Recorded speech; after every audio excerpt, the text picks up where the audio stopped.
Chicago, Illinois, present day. Rachel Thompson had always trusted her inbox. Numbers, deadlines, client briefs, everything in her life as a senior marketing executive at Apex Digital arrived in neat, color-coded threads. So when her phone buzzed at 2:17 a.m. on a Thursday in late October, she assumed it was another urgent revision from Singapore. She rolled over in the dark, careful not to wake Tom, and opened the notification. Subject: RE, condo closing. Wire instructions final. From tom.thompson@halsteadpartners.com to kelsey.brighton@halsteadpartners.com, rachel.thompson.apexdigital.com. Rachel's thumb froze mid-scroll. Kelsey Brighton was Tom's 26-year-old executive assistant. The condo was in Miami, and Rachel had never been copied on any condo conversation, ever. She sat up, heart jackhammering, and opened the full chain on her laptop. 37 emails, 6 months of secrets. Tom bragging about skimming the college fund. Rachel won't notice until Lily's a junior. Kelsey giggling in emojis about our little love nest on Brickell Key. Tom attaching forged transfer authorizations with Rachel's scanned signature, lifted from last year's tax forms. A final wire confirmation, $187,000 gone from Lily's 529 plan into an escrow account titled Brighton Thompson Holdings, LLC. Rachel's hands went numb. 18 years of marriage, 2 mortgages, 1 daughter asleep down the hall. All of it balanced on lies. She forwarded the entire chain to her personal Gmail, downloaded the PDFs, and saved everything to a thumb drive she buried in her tampon box. Tom never looked there. Then she closed the laptop, crawled back into bed, and lay perfectly still until sunrise, rehearsing the exact moment she would ruin him. Friday morning smelled like burnt coffee and panic. Tom kissed her cheek on his way out, humming, "Big closing today, babe. Might be late." Rachel smiled the way wives are supposed to. Knock 'em dead. The second his Tesla backed out of the garage, she called in sick, first time in 9 years, and drove straight to the Bank of America on Michigan Avenue. "I need every transaction on my daughter's 529 for the last 12 months, and I need the fraud department on speed dial." By noon, she had printouts, timestamps, and a frozen account. By 2, she had an appointment with Claudia Ortiz, the most ruthless family law attorney in the loop. By 4, she had a private investigator tailing Kelsey's brand new leased Audi to a rooftop bar in Fulton Market. That night, Tom came home at 11:47 p.m., smelling of gin and someone else's perfume. Rachel was waiting in the kitchen, lilies from their anniversary arrangement wilting in a vase between them. "Hey, hun." "Sit down, Tom." He saw her face and tried to laugh it off. "What's with the drama?"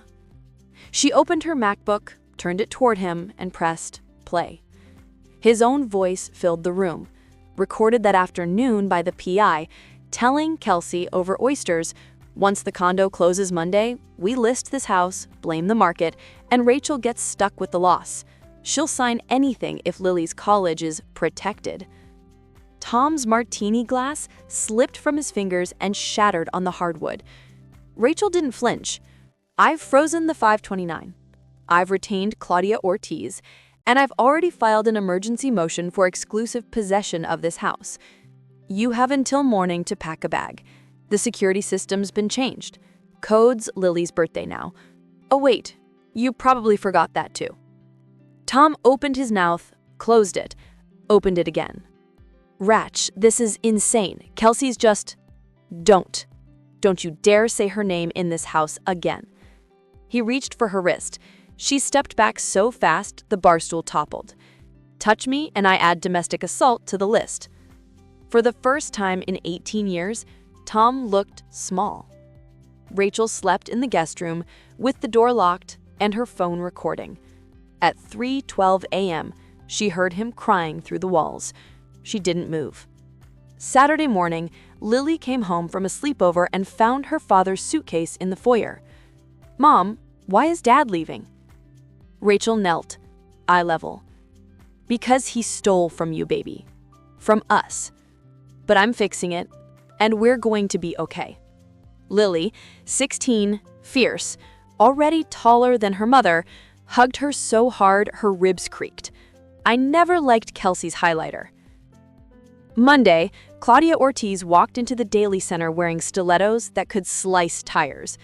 By Wednesday, the judge granted Rachel temporary sole custody of all accounts, froze Tom's assets, and scheduled an emergency hearing for the following week. By Friday, Kelsey's Audi was repossessed in the Halstead Partners parking lot, live-streamed by a junior associate who hated her. Rachel moved through the days like a machine. Changed every password, canceled every joint card, enrolled Lily in free SAT prep so the missing 529 wouldn't derail Princeton, slept 4 hours a night and still crushed a $4.2 million campaign launch that earned her a bonus big enough to refill half the college fund. Tom tried flowers, texts, showing up at Lily's field hockey games with sad eyes.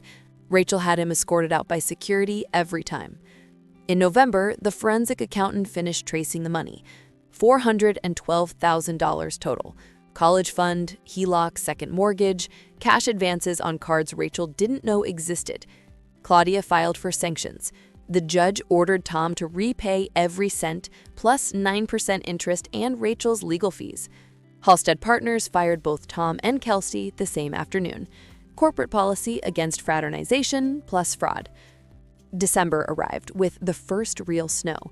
Rachel and Lily decorated a smaller tree in the new 2-bedroom condo overlooking Lake Michigan, bought with the signing bonus and Tom's first restitution payment. They drank hot chocolate and watched Kelsey's tearful TikTok apology get ratioed into oblivion. One night in January, Rachel signed up for an oil painting class at the School of the Art Institute on a whim. She showed up in Tom's old Northwestern sweatshirt, paint-splattered jeans, and zero expectations. The instructor paired her with a quiet man named Daniel, who worked in restoration at the Art Institute. He had kind eyes and paint under his fingernails and never asked why she flinched when someone touched her shoulder. They talked about negative space and light refraction, and eventually about divorce. His had been quiet, mutual, 10 years earlier. Some people leave in screams, some leave in whispers. Both can break you the same. Rachel laughed for the first time in months. By March, the restitution checks arrived monthly like clockwork, garnished directly from Tom's salary at his new, much smaller firm. Kelsey moved back to Ohio. Rumor was she sold feet pics on OnlyFans to pay rent. In April, Rachel sold the suburban house for $125,000 more than asking. Cash buyer, all-cash deal, 14-day close. She took Lily to Miami over spring break, walked past the Brick Elkey condo now listed at a $200,000 loss, and bought her daughter the first bikini Tom would never get to veto. That night on the beach, Rachel asked, "Do you hate him?" Rachel thought about it, toes in the warm sand. "I hate what he did, but hating him would mean he still gets to live in my head. I evicted him, for good." Summer came early. Rachel's canvases started selling at a River North gallery, abstract storms in blues and bruised purples that critics called Furious Hope. Daniel hung the first one in his apartment above the fireplace and kissed her the night the check cleared for $8,400. In August, Lily got into Princeton early decision with a full-ride scholarship she earned herself. Rachel framed the acceptance letter next to the final divorce decree. On the 1-year anniversary of the misdirected email, Rachel hosted a bonfire on the beach in Evanston. She invited Claudia, the PI, her sister, Lily's field hockey team, and Daniel. They burned printouts of the original email chain, the forged signatures, the escrow documents. The flames ate 18 years of careful lies in 90 seconds. Daniel handed her a fresh canvas and a single tube of cadmium red. "Paint something new," he said. Rachel squeezed the paint under her finger and wrote across the blank white in bold, dripping strokes, "Mine." Then she turned to the people who'd carried her through hell and grinned, the kind of grin that doesn't need permission. The fire crackled, like Michigan lapped the shore. And for the first time in her adult life, Rachel Thompson went to sleep without checking her inbox.